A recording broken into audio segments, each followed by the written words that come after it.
Hello friends, previous year में हमने cell के बारे में बहुत कुछ जाना था। आज इसके आगे की बात जानते हैं। आइए। सेल सेल बहुत बड़ा चैप्टर है, अभी खत्म नहीं हुआ है। सेल की अभी बहुत क्लासेस होंगी। देखिए क्या होता है। सेल सेल का जो ब्रेन होता है जिससे वो कंट्रोल करता है उसे कहते हैं न्यूक्लियस। ठीक है, न्यूक्लियस की खोज की थी 1831 में रॉबर्ट ब्राउन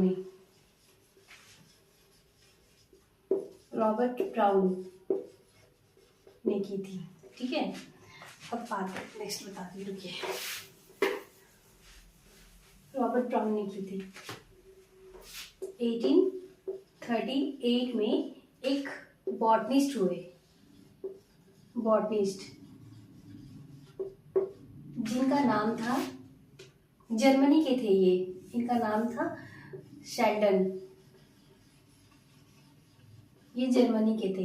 इन्होंने प्लांट पर स्टडी किया और बताया कि प्लांट जो होते हैं वो सेल के बने होते हैं। प्लांट सेल के बने होते हैं।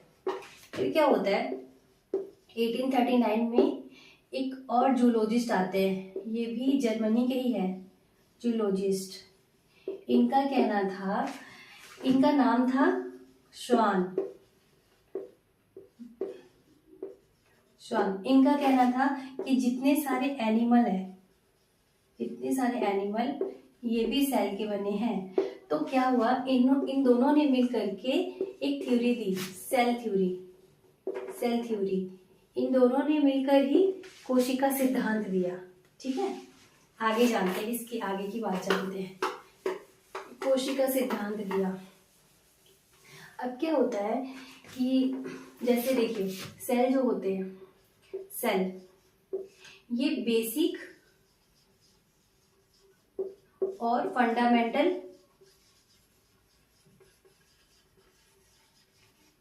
स्ट्रक्चरल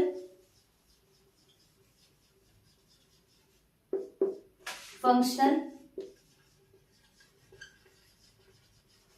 ऑफ लाइफ होते हैं। मतलब ये हमारे जो जीवन की सबसे छोटी इकाई होती है सेल। ठीक है, जीवन की जो सबसे छोटी इकाई जो है वो सेल होती है। और जो मतलब दुनिया का सबसे छोटा सेल जो कहते हैं वो माइक्रोप्लाज्मा होता है। माइक्रोप्लाज्मा सबसे छोटा सेल जो होता है, माइक्रोप्लाज्मा सबसे छोटा, सबसे स्मॉल। और सबसे बड़ा जो होता है वो होता है ऑस्ट्रिच का एग। ऑस्ट्रिच जानते हैं, शुतुरमुर्ग का एग। और सबसे लंबा जो होता है वो होता है न्यूरॉन का। ठीक है, आइए जाते हैं नेक्स्ट।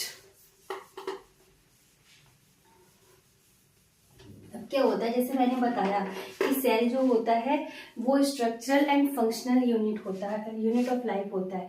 तो स्ट्रक्चरल कैसे होता है, जैसे कि छोटे छोटे ईंट मिल करके एक दीवार बनते हैं। छोटे छोटे ईंट मिल करके एक दीवार बनती है ऐसे करके। उसी तरीके से छोटे छोटे सेल मिल करके हमारे बॉडी का निर्माण करते हैं।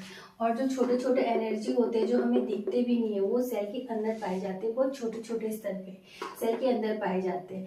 जिससे पहले सेल बनता है, बहुत सारे सेल मिलकर टिश्यू बनाते हैं, फिर उसके बाद ऑर्गन्स बनते हैं, फिर उसके बाद ऑर्गन सिस्टम बनते हैं। ठीक है, ऑर्गन सिस्टम बनते हैं। ठीक है, नेक्स्ट।